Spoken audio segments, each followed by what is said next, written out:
Hello, Kim. Greetings, Kath. How are you? From planet Earth. Really good, really good.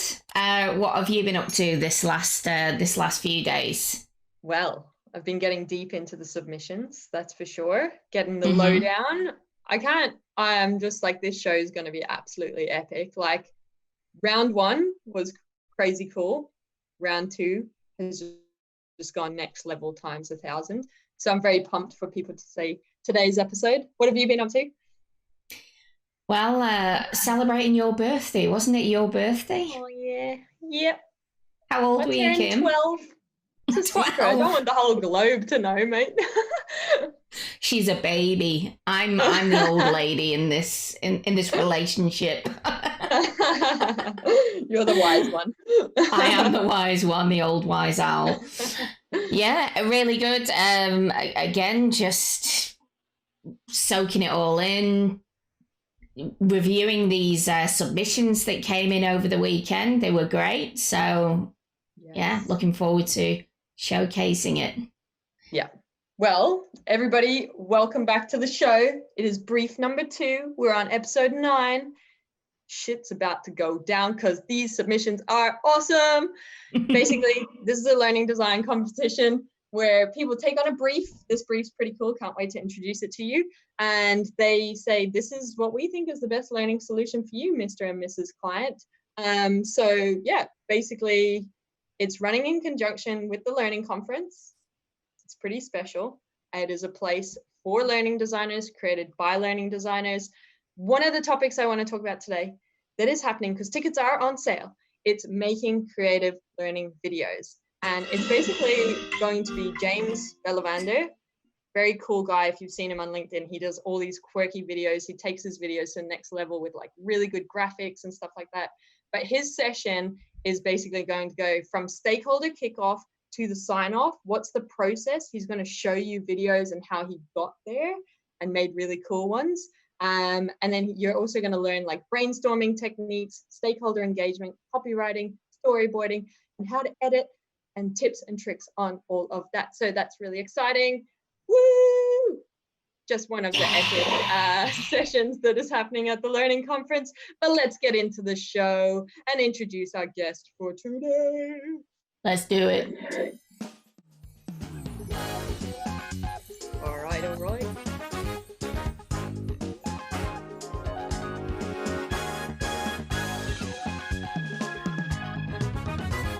Today's special guest is Tommy. He's a senior learning experience designer. He has something very cool up his sleeve. When we see him on screen now, he's doing something called Design for Humanity, which we're going to learn about. But Tommy, welcome to the show. Hello, Yay! hello. So excited. Thank you for having me. Well, we're very excited to have you here. We appreciate you. You're doing some really cool things. Tell us about Design for Humanity. Sure. It started as a LinkedIn post 2 weeks ago, and now it has become a movement with over 200 volunteers signed up. Isn't that amazing? It is unfolding as I talk about it. So it started as a mentoring opportunity for designers. Oh, someone's excited about it. Yes. My puppy. What we wanted to do is help all these instructional designers and folks trying to break into instructional design who are out of work due to COVID, or they're just looking for pieces in their portfolio. I thought, let's get them together and have them design content around diversity, inclusion, and anti-racism that we can then host open source somewhere. They need the portfolio pieces, and we can do some good. Mm. It snowballed. And within a day, I had 70 people signed up and realized I cannot do this myself. So I tagged some of the best instructional designers and UX designers in the business that I know to come in and help me. And I have a partner, Nyla Spooner, who has been working on this hours and hours every day. And I can say that over the last 2 weeks, we went from a LinkedIn post to 200 volunteers, 10 administrators. We delivered Scrum training to every volunteer over the last week. All weekend long, we divided folks up into over 9 different Scrum teams, signed them all up on EdApp. And now we have 70 content authors on EdApp developing micro learning courses, and we're kicking it off next week. And it all just sprung up overnight. So where we go from here is I'm going to soon get some sleep. But first, we really want to create a sustainable education program for Black designers to increase diversity and inclusion in instructional design and eliminate the systemic barriers to design education that have really plagued this in many design industries. So we are going to turn this into something sustainable in a way to bridge the gap between kind of academia and the workforce by pairing new designers with experienced mentors who can then kind of help them upskill. And this is what I do in my corporate job with Catalyte with software developers. And it's something that I've done kind of pro bono with the instructional designers in my free time. And it's really cool to kind of see those two worlds collide and to do something good with it. So yeah, thank you so much. That's for having brilliant. me. Incredible. Where can people find out about it if they want to get involved or support you more? Designforhumanity.net. We have a website. We have a contact form. You can go there. You can learn about our missions, the charities we're donating to, and how to get involved from there. Brilliant. Cool. Good on you, Tommy. Thank you. Well, let's have a look at today's brief. This is Tommy's first time checking it out. He knows nothing. So check his facial expressions for the reaction. Not jokes, you won't be able to see it. Thank God. No, I'm only messing. All right. Today's brief is basically David is the CEO. He sent a call out to learning designers and he's got a budget of 5,000 makeup money. And he's saying, look, we need a solution to help focus on the health and well-being of our team members because we believe in investing in them. And when we invest in them, they're going to serve our customers better. So I think he's a pretty cool CEO to think that way. They don't have an LMS and they don't want anything like that. They want out-of-the-box solutions and thinking, something that can be handed over and that they can implement themselves. Their staff are aged around 18 to 57, and he hasn't requested any specific tech. So it's, pretty cool. Our intent with this brief was to help learning designers think about how they can solve a problem. Okay, and to understand their client, because that's a really, really key part of being a learning designer. And the other thing is that we really wanted to encourage through this brief to think outside of traditional learning solutions, such as e-learning and face-to-face. So when you see today's submissions, you're definitely going to see that come through, which really excites us.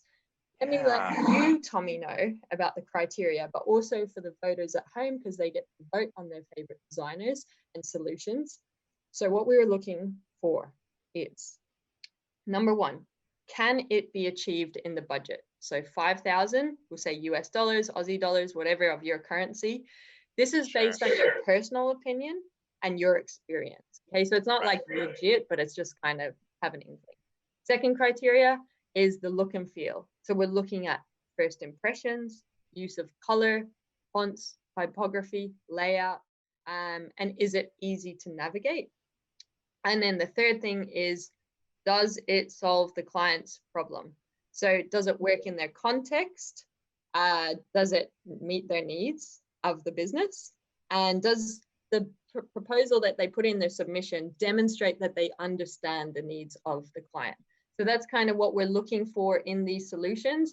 The voting has changed, which we'll get into later on, but it will be looking at this criteria to make sure that these frickin' solutions are epic learning design solutions. Kath, introduce us to the first contestant and let's have a look at what they've done. All right, let's do it. You pumped, Tommy? I'm pumped. I'm taking my glasses off. I'm so pumped. Oh God.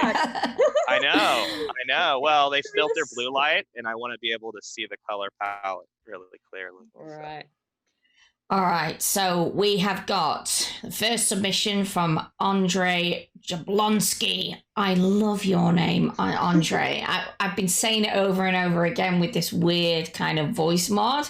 Can you do the legit one? Because I feel like Normally you're so expressive. And Andrzej is an e-learning developer. He's self-employed. So let's have a look what Andrzej has submitted. All right. So I think Andrzej listened to us last time when we said, get that hero image looking good to be eye-catching. So Andrzej has gone for a very clear brand and tagline. It's don't be afraid, take care of yourself. It's opened with the why, which is what we're seeing here on the right of the screen. And it's saying it's simplified and clearly stated in his intention what his why is with the solution he's proposing. If we click onto the next screen, you'll see like there's the use of the characters here, these monsters, and he's saying, look, we've got them, but they're friendly and they're here to prove that fear makes things look twice as bad as they actually are. So I love that he's trying to characterize fear and debunk it. He's talking about doing a needs assessment. So his initial topics are suggesting healthy eating, office exercise, sleeping hygiene, taking a break, work-life balance. But then he's saying, look, I really want to understand your users and what goes on for them. So I'm going to do a bit of a needs analysis to see where they're at as well. His solution is, His solution is based on theory and practice. It allows for offline and online. It's bite-sized educational material. It leverages the comms channels that exist already, such as intranet sites, Teams, if they have that, mailing lists, or screensavers. That's what we're seeing an example of here, is a little screensaver. And then he's saying that these things can all be printed as well and shared in places like a kitchen or a communal space. He's then encouraged what I think is pretty cool, some social activities. So an example of this is, getting the team members to have a photo competition for the best healthy meal during the week, or a standing challenge at their desk so they're up and moving. He is really trying to influence through social learning. And he's got, what I thought about was cool in this actual proposal is at the end, he's got a call to action back to the client saying, I'd love to hear your feedback and discuss potential cooperation. I think that's really cool to have a call to action for your client at the end. That entrepreneurial mindset is critical. Yeah. Tell us more, Tommy. Well, I really love that he took a consultative approach. Definitely reflects someone who's in business for themselves and knows how to solution with a client. What I really like is the broad approach that this designer took to looking at both online materials, social learning, offline activities. A lot of times as learning designers, we focus on our niche. When all you have is a hammer, everything looks like a nail. So if you're an e-learning expert, man, you're going to go with e-learning. And he really took an interdisciplinary approach here. I also think the most important thing he did was discuss the importance of having a needs assessment. This brief is I think a little bit baiting in that it's so broad that any designer submitting should include the need for additional analysis to narrow in on their problem, because that's what we do here in learning design. We solve problems and we do that through upfront analysis. If there's one area you never want to skimp on, it's this. So great to see that. Kath, what's your thoughts? Yes, I was pleasantly surprised to not see a similar submission as we kind of saw the last time round, in which it might be someone suggesting a course as such, something that's very different.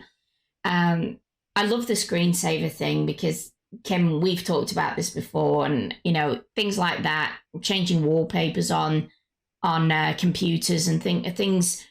These are just in front of us all the time, so they're really great ways to provide reminders to people. And just how he's got loads of different things that he's suggesting to implement, and they don't cost a lot. And I love that. So great submission, Andrzej. Love it. Yeah, well done. And I think that's really what impressed. People should be paying attention in this episode, because you really are going to see that learning isn't just a one-off event. The submissions that come through today are really diverse and really demonstrate what learning looks like today. And another key thing that I liked about Andrzej's is he's used the colors from the logo in his proposal. So it's already representing to the client, like, this fits what we need. You get our world. We can see it working in our world. You've got the colors there already. It's like you've created it for us. So that little level of going the extra mile really demonstrates to the client kind of the solution that they can expect and the effort that they can expect if they were to engage you. Absolutely. It screams professionalism all the way through. That element, that high fidelity visual design, that I can say has earned me more work in my career than just about anything. I'm not a great artist. I'm just thoughtful in using the client's color palette and fonts and word marks. Well done.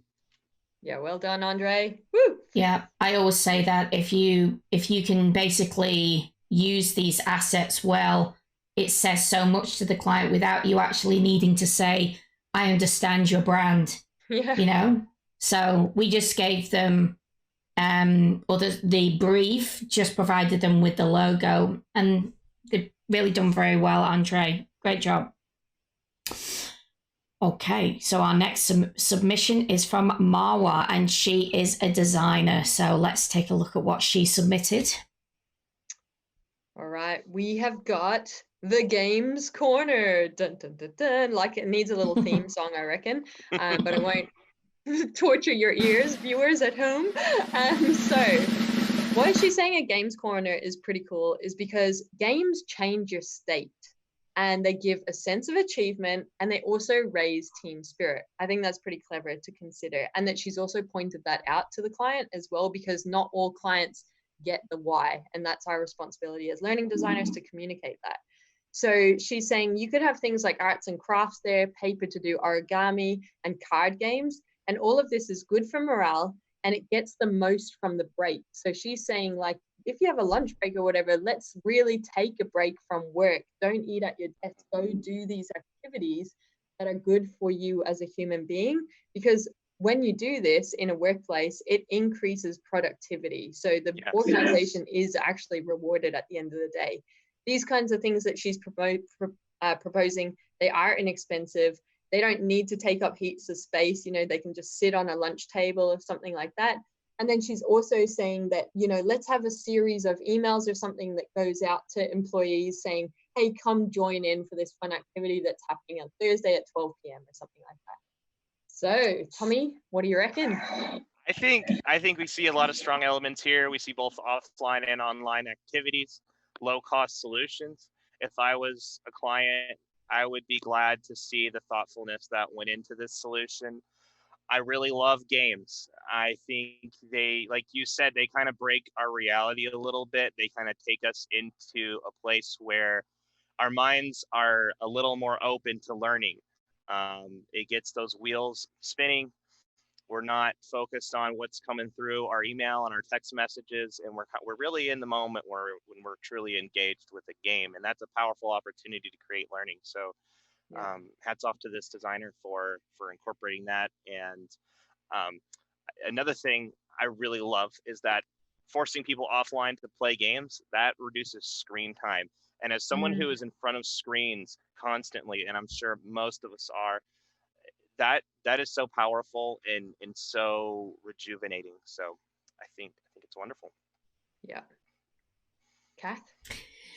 So I like the concept very much. What I would have liked to have seen a little bit more of was breaking it down to so for example, if Marwa has suggested I would like to create a Cards for Humanity game that so within the $5,000, because think of it, so it's $5,000, you'd want there to be some kind of customization.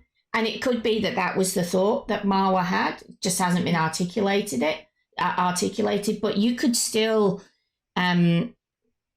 build a great amount of value for a client by saying, okay, well, I'm going to take health and well-being ideas and concepts, and I'm going to go and I'm going to build you a Cards for Humanity game and I'm going to go and get it printed off by the company. And, you know, that will be something that learning is happening. And, you know, I think when people are working in an environment such as an LGBTI environment, like even, you know, you think about the police and you think about other emergency services and stressful environments is what I'm trying to say. They have a laugh sometimes a lot to just, you know what I'm trying to say, Kim, to just get through the situation, you know. So having games that people can kind of relax is great, but I would have just liked to have seen a little bit more explanation about these games and how people could learn through the games. But yeah, I've certainly worked in environments that, you know, everyone's got up and played a game of, you know, table tennis or the PlayStation just to unwind and relax and things like that, or walk around and pick up a guitar and have a little, you know. So yeah, If love it the makes you concept. forget about your worries, I reckon, when Absolutely. that happens. So yeah, absolutely. Yeah. So there you go. Good job, Marwa. All right. So our next submission is from Dima. She's a lecturer at the Canadian University, Dubai. And this is what Dima has submitted. Alrighty. Okay, so shout out to Dima, because Dima went back to the client and sought clarification. Now, we don't want to be bombarded by emails following future episodes and submissions, but I just think it's a really good tip to not assume what is coming through from the client. You do, as a learning designer, have the opportunity to go back to your client, and her clarification was, what tools do you already have, or sorry, what communication tools do you have that you use already? And we went back with a flexible answer that was then added to the brief as an FAQ, so that information was available to everyone. But I think it's just a really good tip. Don't assume that people have tools already in there. Go out and clarify so that you can give a solution that's actually going to fit their context. Now, what Dima is promoting here as her solution is Workplace by Facebook. And she's saying that it helps to transform the organization's culture into a community, positively impacting the team and well-being through connection and conversation. Workplace by Facebook is free. It gives all employees a voice and a space to share ideas, thoughts, and achievements. It's like Facebook, so people are already familiar. The majority of people are familiar with social networks, so they're going to find it quite easy to pick up on how to use. Updates are shared in real time. What she wants to do is have a focus on daily and weekly interactions with the team through the platform, and she's encouraging peer-to-peer recognition. So, for example, the posts will include motivational quotes, advice and tips on mental health, ways to reach out, online classes that they're recommending, such as yoga, and having webinars, and then having groups as well. So I think we've actually done a health and well-being for a client as well, and that was the approach that we took, was how do you integrate and not have a one-off event. And here you can see on the right hand screen where she's actually gone, this is what it would look like, and you can see that Facebook Live or Instagram Live happening, where the chat is available. You can get involved, you can watch the video live, you can give some love. So I just think this is really cool. A very different approach to a traditional learning solution that we would normally see. Tommy, you are nodding your head in impressive ways. Yeah. Well, what I really love to see here is that this designer did the right thing. She went back, asked the client for clarification. She's in that solutioning mindset, and that's how you can tell someone is experienced and knows what they're doing. I love the idea of creating a platform, driving people to it, and driving their activity there. I also love that this is a platform that already exists. They're not building it. Platforms are expensive. They're hard to maintain. Facebook has a UI that's very intuitive to users. It's very clean, and it will be minimal getting people trained on that platform. So I'm glad she went with that route. It's also very accessible for the wide age range that we've talked about. You know, Facebook is one of the few social media platforms, like, you know, my grandmother loves Facebook. You know, she's learned that UI. So I think out of all the social media platforms, that's probably one of the best choices she could have gone with. I also love that she put a proof of concept up here on the right, that visual. Really kind of makes it real for the client. And the fact that she showed both the desktop and mobile view, really thoughtful design. I also love the layout that she did, font choice. This is really well put together. Gives me something to look at as I'm reading it. So overall, very strong. I think if I wanted to see anything, I would like to see a little bit more of a mix of offline and online activities. But again, that could be wrapped into what she creates for the platform later. So overall, though, incredible work.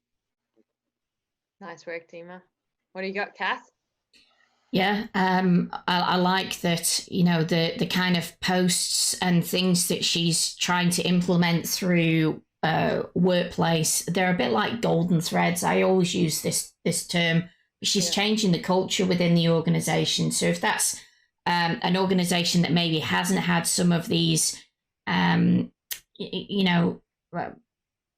in place, such as yoga or even just the positive motivational quotes and things like that, that's a great addition, and something that they can, could be within this quote. She does all the templates for it. She does the research and things like that.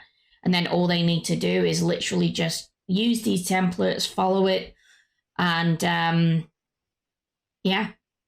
really put in place some kind of mechanism to keep updating the content. So I like that she's using Workplace. What's the other one with Google that was released last week? Starts with C. I can't remember what the word is, but yeah, I just tried to look it up and I can't think of the name. It's not Catalyst. It's something like that. Weird, but yeah. So it looks. Isn't it Google Plus just adapted to a new? Yeah. So Google Plus, Tommy, I don't know if you know, they basically had a beta version of something similar to Workplace. So I got a notification for my G Suite saying this is going to transfer over. I actually haven't even looked into it, but that's great for anyone who's got G Suite, because essentially you're going to have something very similar to this.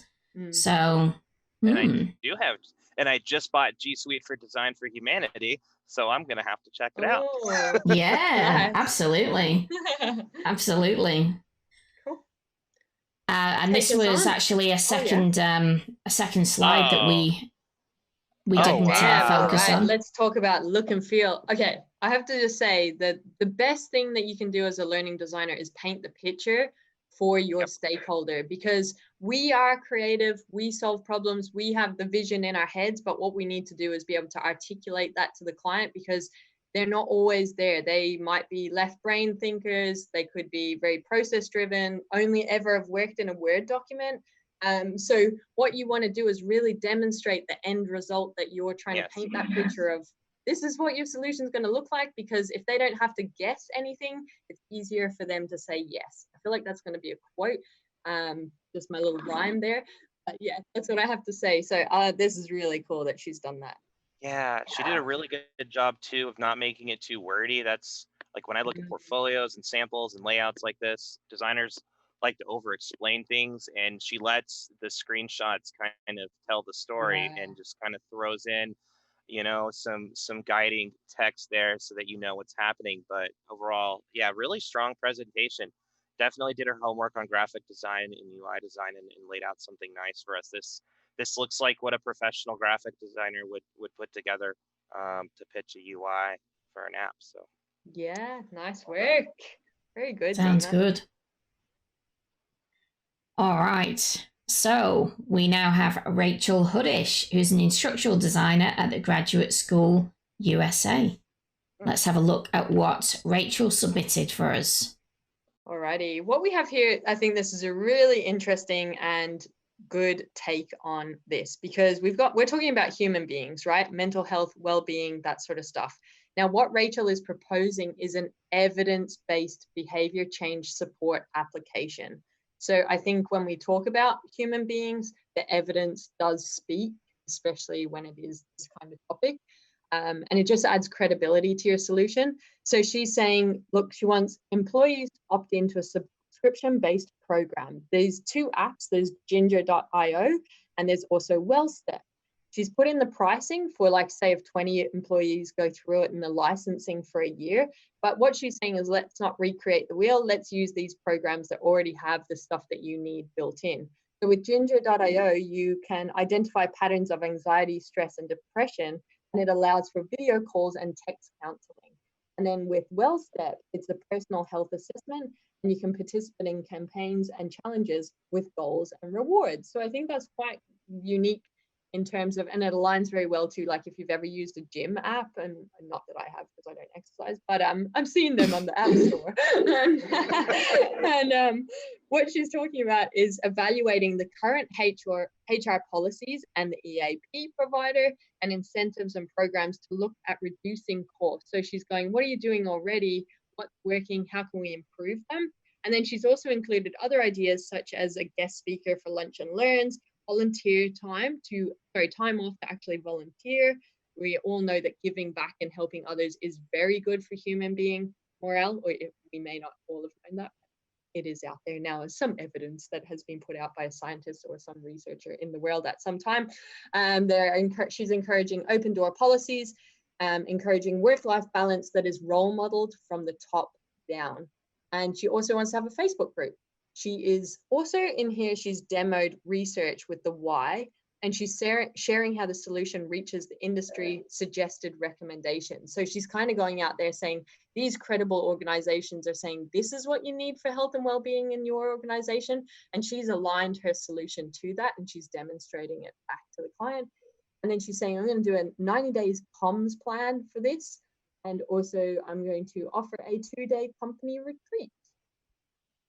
Wow. There's a lot to unpack here.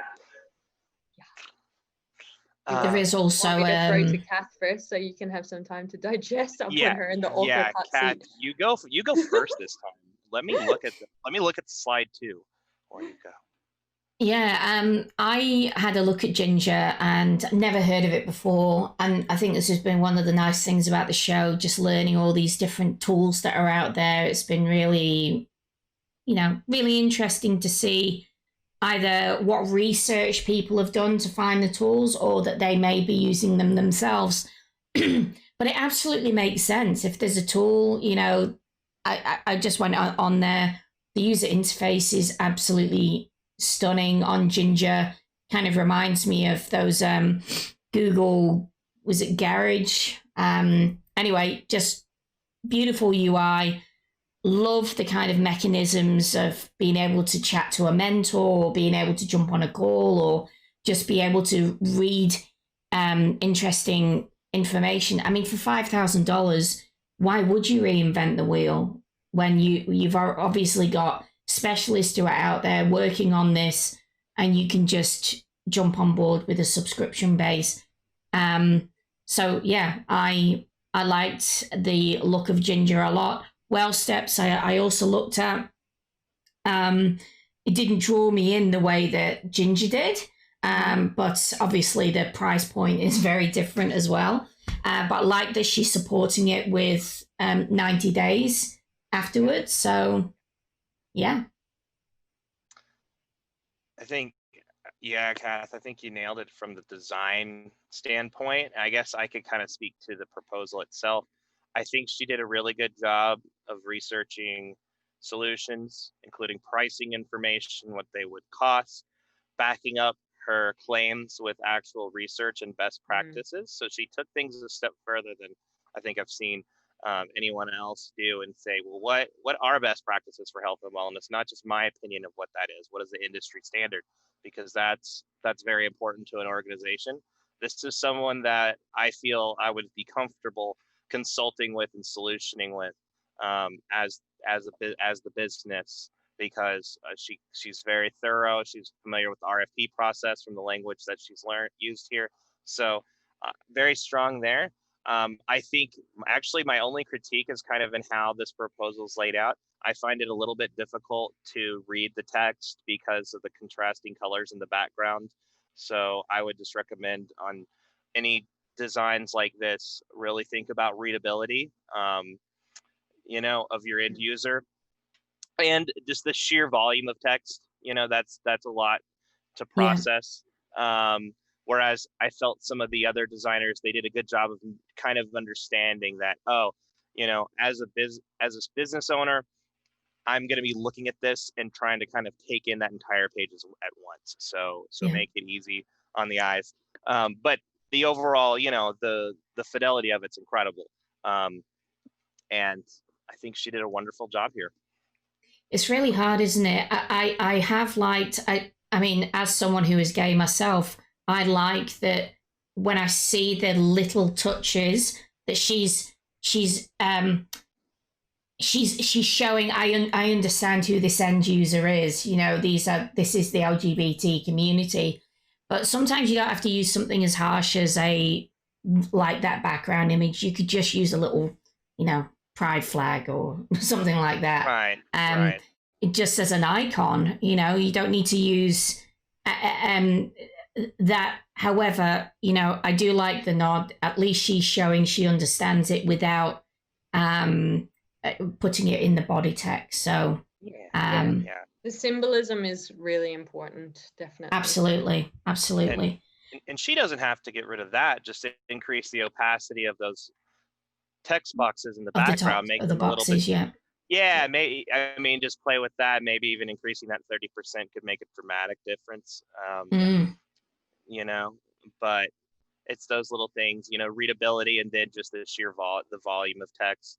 I feel like she presented a lot of different things here.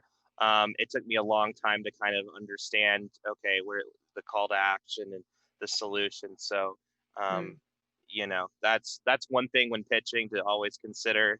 Maybe it's, pitch your top one or two aspects of the solution, but keep it simple enough that I'm not looking at so much and trying to take all that in.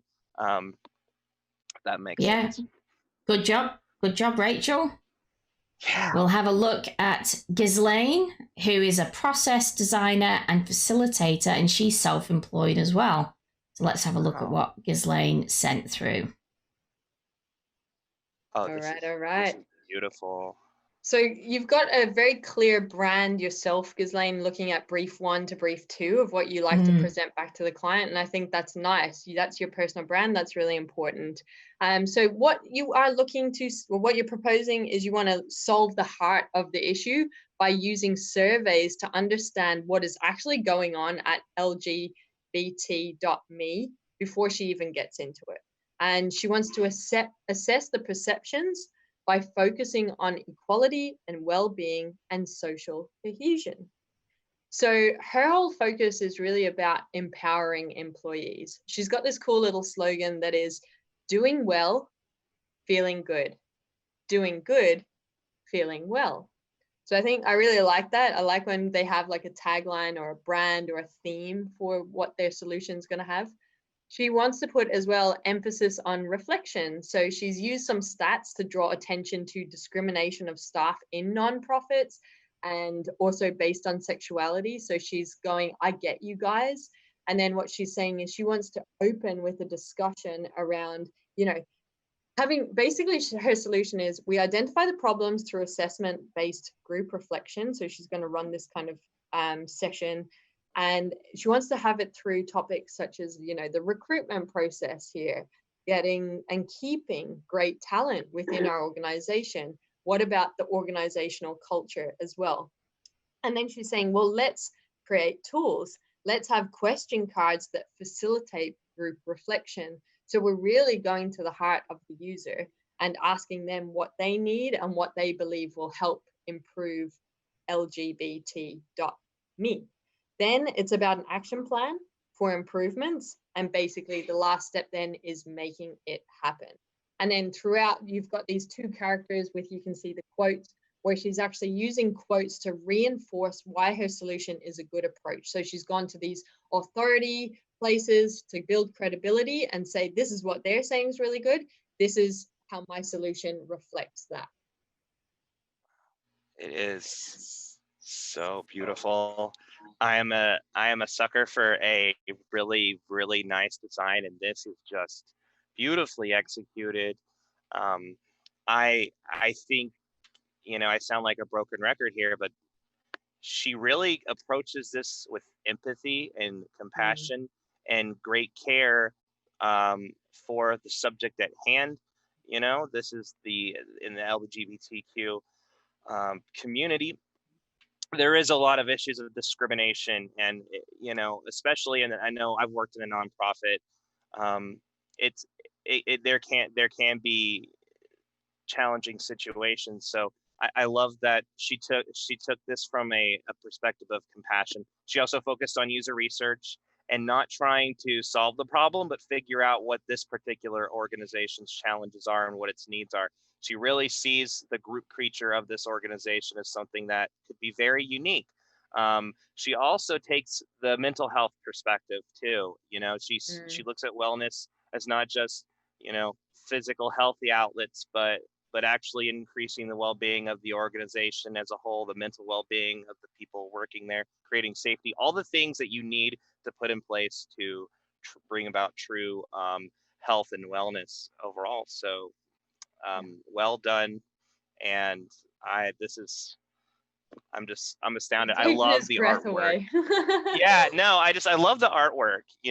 I really do. It's very thoughtful, and this is someone I would say if I wanted to do a one-pager, like I would hire this person to do so. I just wish I could, like I'm having a hard time because I can't read it that well, but absolutely stunning. Kath? Yeah, I mean, we were talking about this before, Tommy, about actually doing a bit of assessment, going in there and finding the need first. And I love that she's implementing that.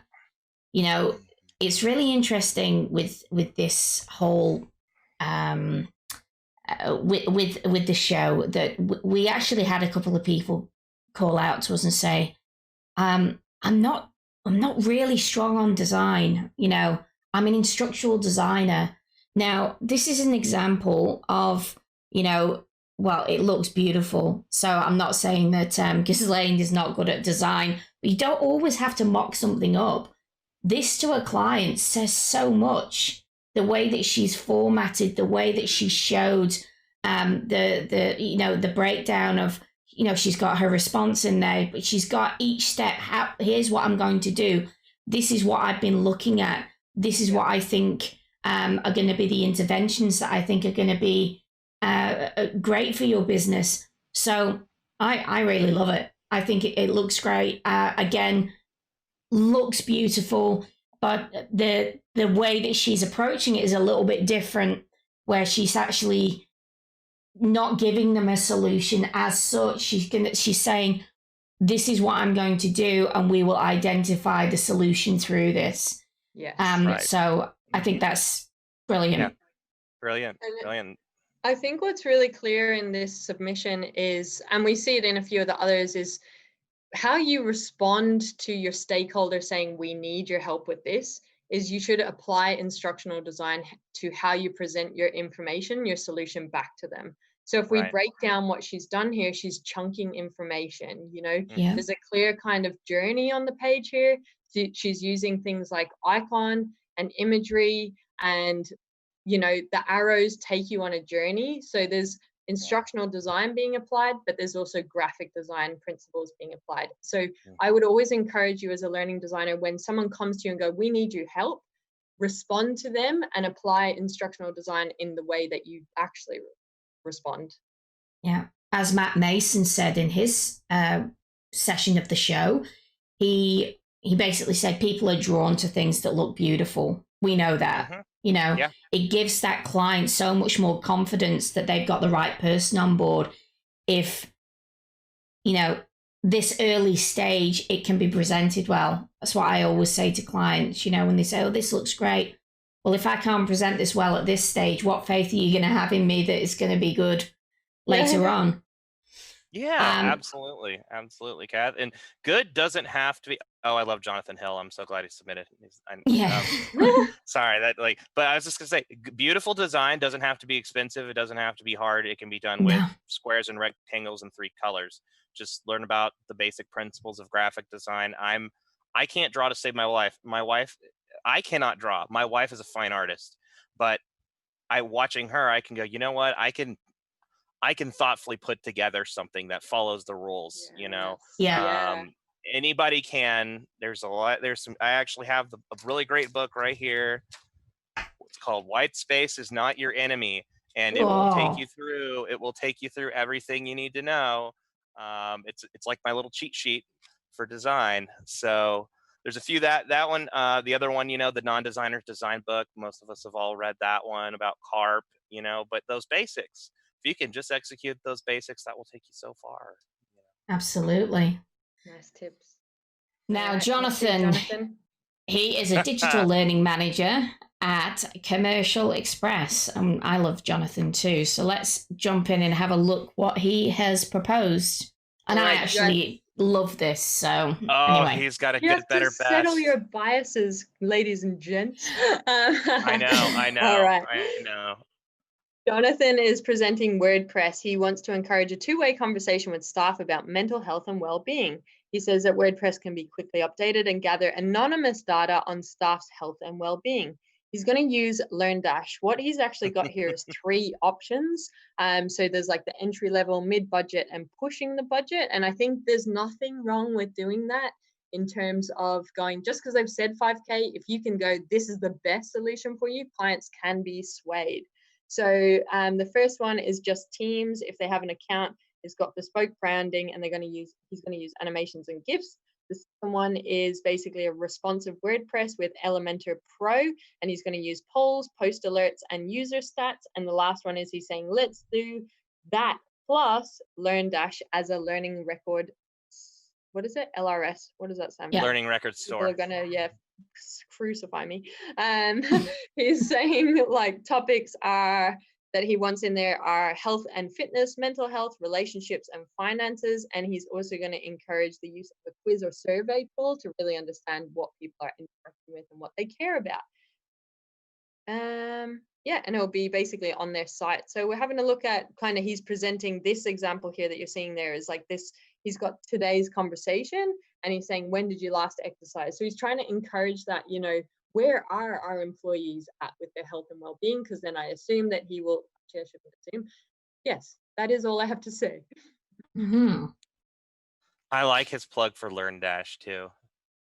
There's a lot of great LearnDash plugins kind of making their way around LinkedIn. So I was looking at that today, actually. Jonathan, this is awesome. I'm just thinking about where to start. First, I would say since I know Jonathan, I can talk a little bit here.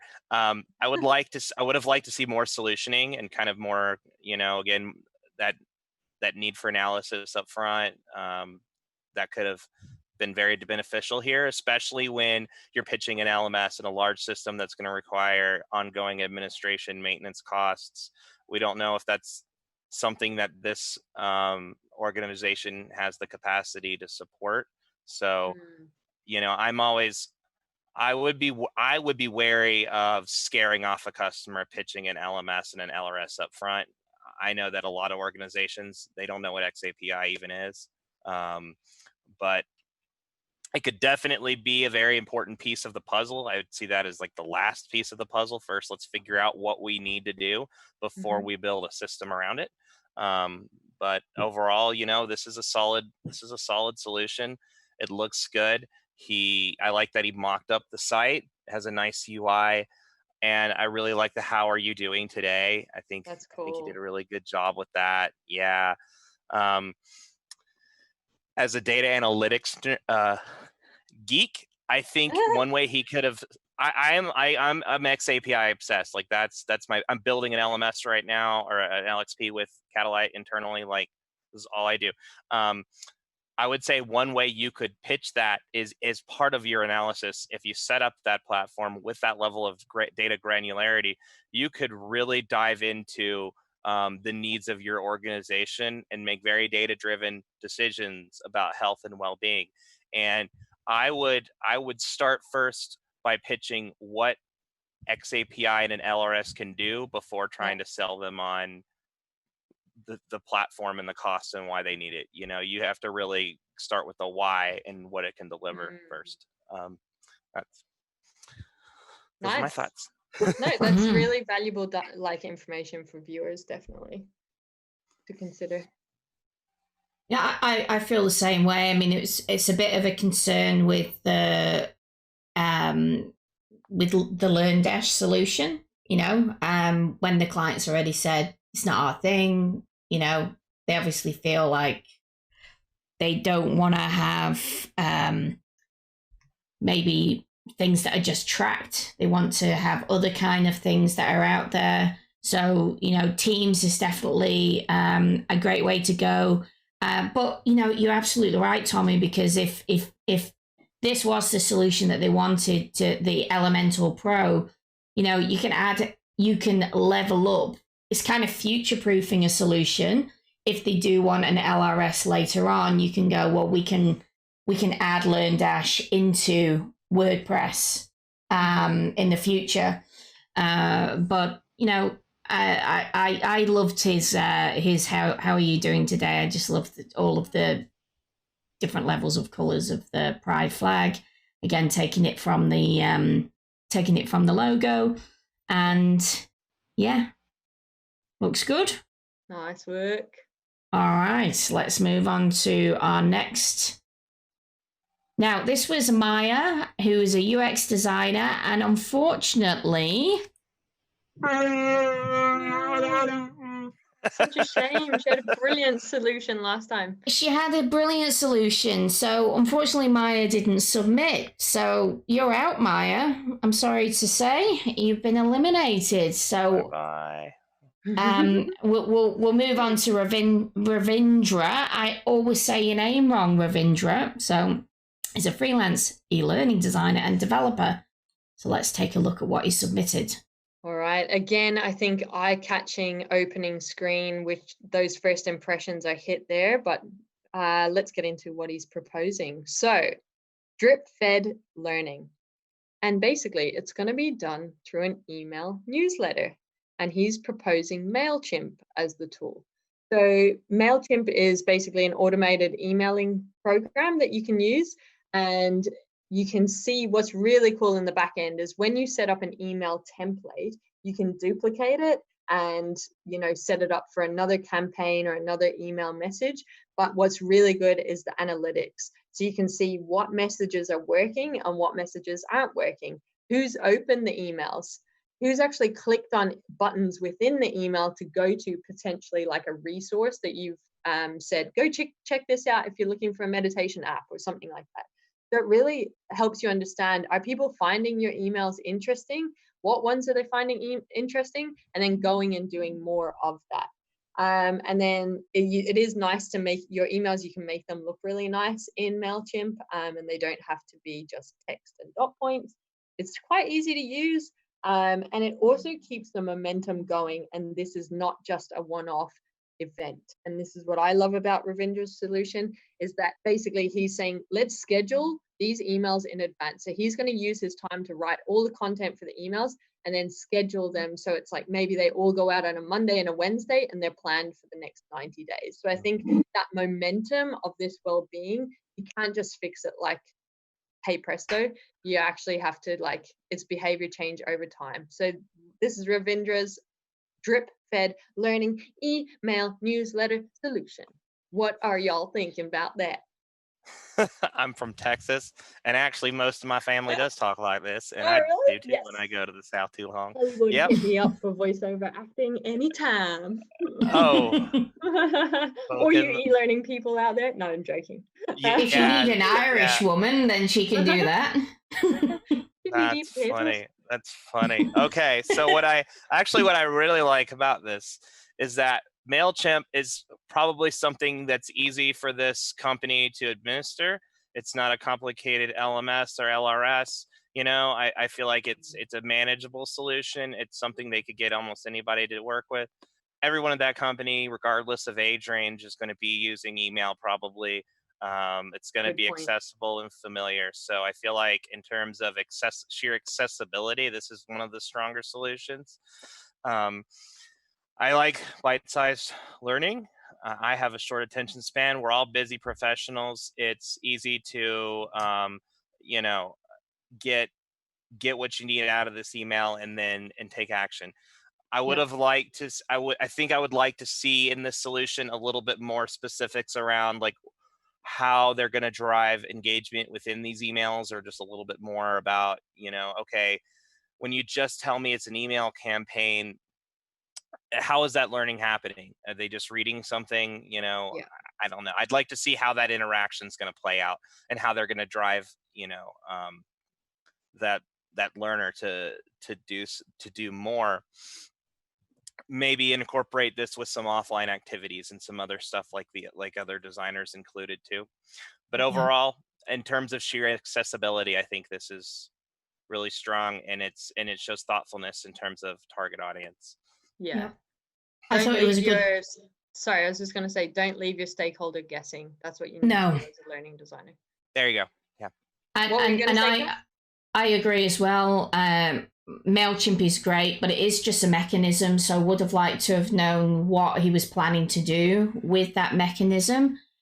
This for me is a bit confusing. So if I was the client and I was looking at this, I'd be like, does this person know what the LGBT community is? Or this is all about health. It's very medical and about fitness, whereas health and well-being isn't that. So I think picking the layout and everything is great, but just choosing different images, whether it's, a bit of Zen meditation, there is kind of one that's down here. But just choosing maybe different, whether it's, drinking water or, walking, reading, so that would have been my feedback here. It doesn't even need to be specifically LGBTI, but there isn't really a nod to it other than the logo. It doesn't need to be more, but I would have probably chosen less fitness and medical. Yeah. So that is my solution, because as a client, I would go, did they understand the health and well-being element, Right. But it could be, it just could be a misunderstanding, not, in some in some countries, for example, health and well-being might be a term that's used more for fitness, maybe, whereas certainly here in Australia and America, I think it's more about mental health, the definition. So that would be maybe my suggestion. What's your thoughts? Yeah, I think. Go ahead. No, you go.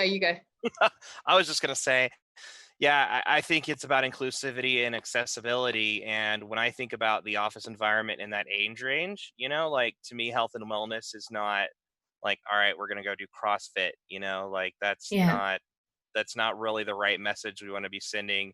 We're not throwing medicine balls at people. And I don't know. I'm like a visual person, and I see the doctor and he's like staring at the logo, and I'm like, what's he looking at? Like, what's he staring off into the distance? I feel like in terms of design, you always want to think about where you're trying to get your user to look, and when you have all these images kind of crowded around the edges, I actually feel like it would look better if they didn't have any of that at all, and just the logo and the text. Like it's just kind of crowded. But overall, though, in terms of sheer accessibility, I still like the idea of the email newsletter. I just, like everyone else said, like both of you said, just we need to know, you need to explain the solution more. Yeah. What you're going to do with it. I always say to people, every image should help tell a story. That's why putting pointless images into digital learning solutions kills me. You know, don't put anything there if it's not meant to be there. Don't put it there. It should help the learner understand the story or the process. So yeah, we love it, Ravindra. Love the MailChimp. Okay. Time to vote. Okay, voting's going to be different this time because YouTube has taken away polling, and so we can't use that function anymore. But what we can do is we have a Google Sheet. If you check the link in the description of the video, you can go and click. And basically, it's not versing people this round. You're going to rate every single person against the criteria, and the people that get the better votes will come up to the front, and we'll have basically a ranking system from top to bottom. And that's how we're going to do it this time. And the people that don't get the points at the bottom, they'll be knocked out. And yes, so we're going to give it a go that way because we really want to focus on the criteria this time as part of the voting system. So check out the video description. So we're looking at the budget.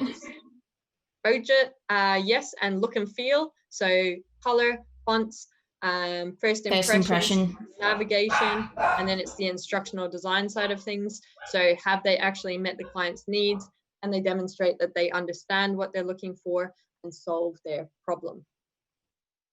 So there you go, guys. It's today's episode of the show with special guest Tommy. Tommy, how was today? What's something you're going to take away and action as part of your solution? I am so inspired by the diversity of the different solutions. I feel like as someone who focuses, I work with software development. So to me, like I get those blinders on, and my solution is always, oh, let's build something, let's build an app.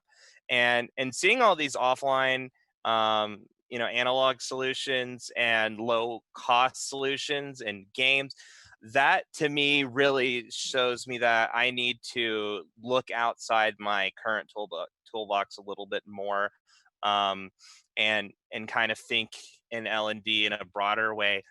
So that I think I got a lot out of it. Just the sheer quality of the samples. I'm blown away. I feel like every year the talent keeps getting better and better. We're seeing instructional designers with strong graphic design skills now. I feel like I see these solutions and I'm like, where are all these people when I'm trying to hire freelancers? Like, oh my gosh, like I'm always looking for talent, and wow, what an amazing platform for the world to see your talent. I hope everyone who's submitting work here, I hope employers get eyes on this show and say, wow, here are some people I can go to for quality work. So yes, absolutely. Honored to be here. Thank you. Thank you so much. We loved having you, Tommy. Yeah.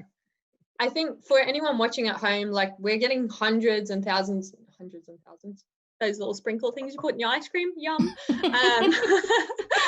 I'll be right back after a spoonful. No, Jason. So I think all the people that are watching out there, this is giving you a lot of value because you're telling us that. Why not use this as a portfolio piece for yourself? Because the briefs are literally what you get as a learning designer, whether that's internal or it is as a freelancer or consultant. So use these as an opportunity to practice, take inspiration from what you're seeing. Big love to everyone that submitted for this episode. You have really taken it to the next level and are thinking outside the box, and that's what we need to do as learning designers. So thank you all for watching. Remember to vote. Share this with anyone that it's going to add value to, and check out the learning conference because it is going to be an epic learning event and you need to be there. And we'd love to have you involved. Bye now. Thanks, guys. Thank you.